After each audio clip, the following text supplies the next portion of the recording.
Hi there, my name's Nick. I'm the Mystic Next Door, and today I'm going to share with you a really simple plan to overcome self-doubt in your life to the point where you could actually just laugh that you even had that, right?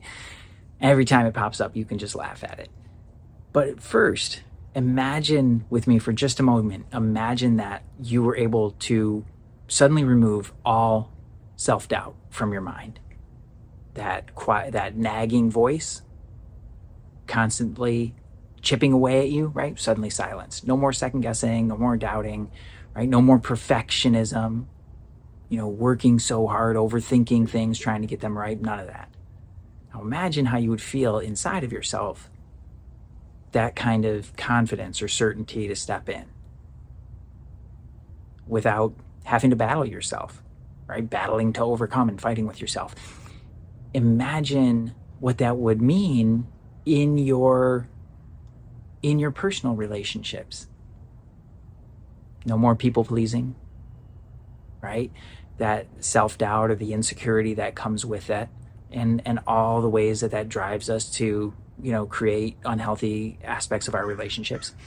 Imagine what that could do for your career or your business, to be able to step in with confidence and certainty, to be able to make decisions quickly without all of that excess burning of energy, burning of time, right? That can cause us to miss opportunities. Or, if you work with the teams, just being able to step in with a new level of confidence, how apt people would be and how willing people would be to come along with that, right? That is powerful. And I'm inviting you to imagine this for yourself, to recognize just how important it is to deal directly with self-doubt and to overcome it, right? To really heal and resolve this so that it's no longer a factor. So the plan I'm going to share with you over the next couple minutes, I want you to know it's super powerful.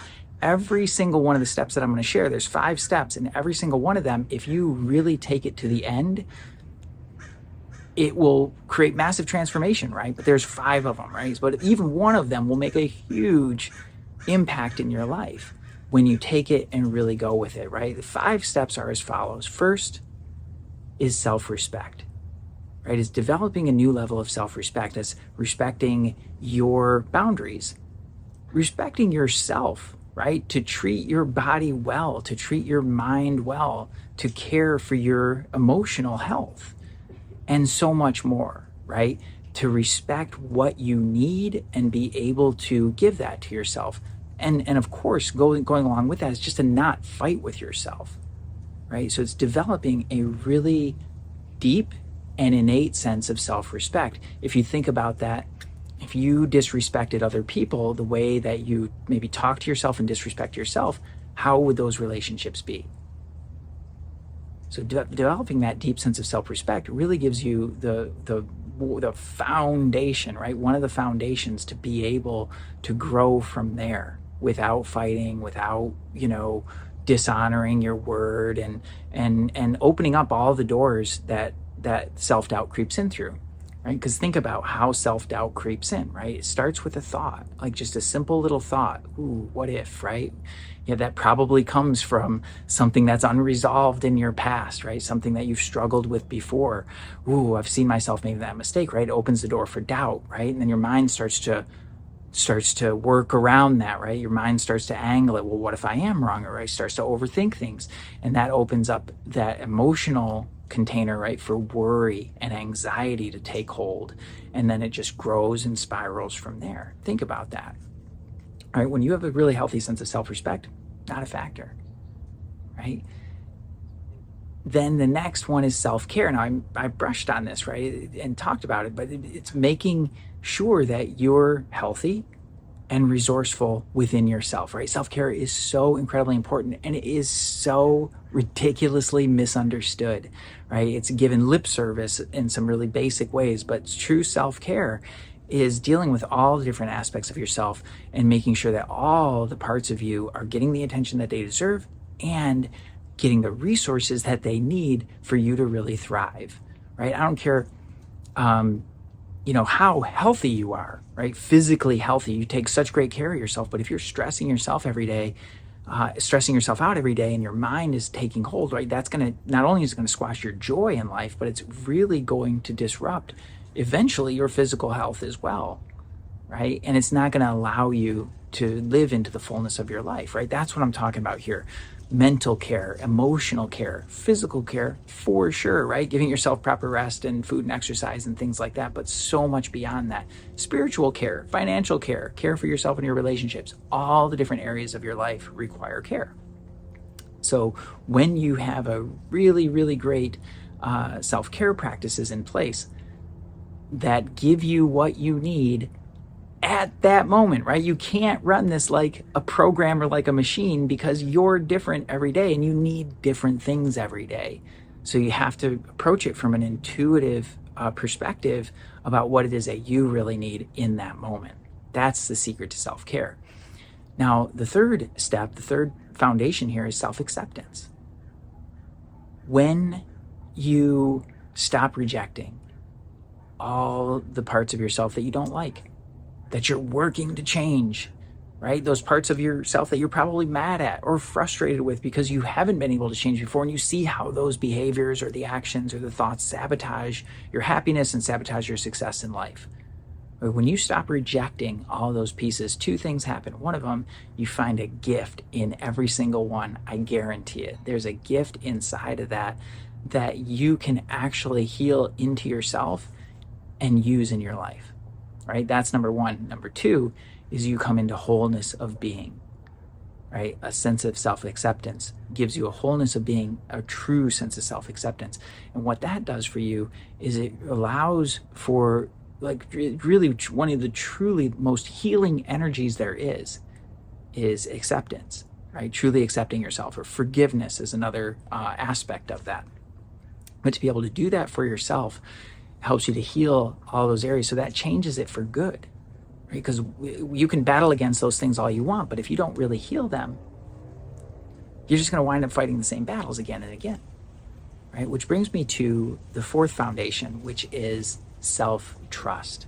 Self-trust is a huge topic, but the fundamentals of it are this: you need to be able to trust that you're going to follow through and make the right decisions, right? And this one speaks directly to self-doubt that we started with here, right? Is doubting yourself is a lack of trust. Well, if you think about all the times that you've broken your word with yourself, broken your trust, not followed through, right? You've broken that trust. Like, I think it's fair to say, no shame or anything like that, but it's fair to say that you've broken trust with yourself, and that is a deep thing. When trust is broken, it's a big deal. But rebuilding it does not have to take years and years. It is something that you can actually transform really quickly when you've got these 5 foundations, right? Because self-trust isn't going to be possible without self-respect, without self-care, without self-acceptance, and then without the 5th one, which I'm going to get to in a moment, right? So it's dependent on those other things. When you have it, you have a really great sense of self-certainty. And you have a new understanding about what it means to trust yourself, trust your decisions, and trust that whatever happens, you're going to be able to handle it, right? That's true confidence. And that brings us to the 5th foundation here, which is self-actualization. Now, this is one that is not often talked about in a healthy way, right? Self-actualization, a lot of times you're actualizing your potentials. You're trying really hard. You're trying to overcome. You're trying to fix things about yourself. You're trying to push yourself, right? And it becomes basically another stick to beat yourself up with in personal development, to be more, to do more, to have more. That's not what we're talking about here. Self-actualization is about understanding that there is an incredible depth of potential inside of you, and not just a vague awareness of that, but a true sense of what that is, and bringing those gifts and talents out to share with the world. Now, here's a really interesting thing about self-actualization, is that you can think about those things all day long, but unless you really start to bring those things out and express them in the world, you'll never see beyond the first layer. So self-actualization is a process of continuing to express new gifts, new talents, new potential into the world in different ways to impact people's lives, right? You see this with really creative people who start in one place and then they wind up somewhere totally different, right? And you're like, wow, like, how did they get from there to there? And you might have the misunderstanding that they saw the whole path in their mind. I can pretty much guarantee you they didn't. They just started. But they started to express these parts of themselves. And I'll tell you what they didn't do is they didn't run out of potential. They found more. That is why self-actualization is such an important foundation, to be actively engaged with your dreams and goals, the things that are important to you in your life, and to be bringing them out into the world, right? Certainly in safe spaces, right? In healthy ways, but doing that in order to bring those things out. So that's self-respect, self-care, self-acceptance, self-trust, and self-actualization. 5 foundations. And those 5 foundations, I call those the 5 foundations of self-love, because when you have those, what you do is you heal your relationship with yourself, and you reform and recreate that relationship in an amazing way, so that you become your own greatest supporter, right? Your own best friend, so to speak, the person that you can really count on the most inside of you, right? Without all that chatter around it, and without having to like try to force your way through and just figure it out like I got to do it all myself. Like, that's not what I'm talking about here. What I'm talking about is really a new sense of self that lets you step in differently, express yourself differently, guide your life and your actions more powerfully, and create a brand new experience of life for yourself in so many different ways: more joy, more happiness, more prosperity, right? More success, more love and connection, more intimacy, everything, right? That is what those 5 foundations are all about. Now, these are taught in a course that I teach called A Course on Self-Love, right? They're covered there completely. But I'd love, if you want to explore this further, like if you found that piece helpful, right, and you want to really explore what this is about, I've got a really great workshop on self-love. All you have to do is click the link below, go ahead and opt yourself in. You enter your details and it'll take you right to the video, and you can learn it. It's about a 75-minute video that walks you through all these different steps, really explains the impact of self-doubt in your life, right? Overcoming self-doubt in your life, and the importance of healing, restoring, and nurturing this relationship with yourself into a really incredible experience in your life. So my name's Nick. I'm the Mystic Next Door. Click the button and go ahead and, get that training. I think you'll really, if you enjoyed this, you'll love that, and it'll totally guide you through the process and help you like really start to embody these foundations in a new way, right?